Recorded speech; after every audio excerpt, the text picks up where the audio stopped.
भारतीय संविधान हे व्यक्ती, समाज आणि देशाच्या सर्वांगीण समृद्धीचं मार्गदर्शक दस्तऐवज असून त्यातील मूल्येच राष्ट्राला स्थैर्य व दिशा देतात, असं प्रतिपादन जिल्हाधिकारी अमोल येडगे यांनी केलं। शिवाजी विद्यापीठ दूरशिक्षण व ऑनलाईन शिक्षण केंद्र, गांधी अभ्यास केंद्र आणि समाज कल्याण विभाग यांच्या संयुक्त विद्यमाने पीएम उषा योजनेअंतर्गत भारतीय राज्यघटना, मूलभूत संरचना, सिद्धांताचा विकास या राष्ट्रीय चर्चासत्रांचं उद्घाटन झालं। प्रभारी कुलगुरू डॉक्टर ज्योती जाधव या अध्यक्षस्थानी होत्या।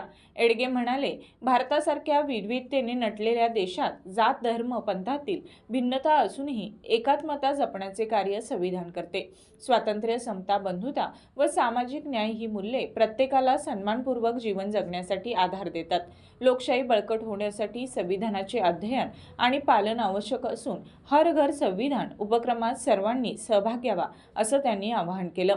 कुलगुरू डॉक्टर जाधव यांनी हक्कासोबत कर्तव्यांची जाणीवही अंगीकारण्याची गरज व्यक्त केली। पुढील सत्रात माजी जिल्हाधिकारी व ज्येष्ठ साहित्यिक लक्ष्मीकांत देशमुख यांनी संविधानाची मूलभूत रचना व नागरिकांच्या हक्क कर्तव्यांवर सविस्तर मार्गदर्शन केलं। कार्यक्रमाचे स्वागत व प्रास्ताविक डॉक्टर प्रकाश पवार यांनी केलं।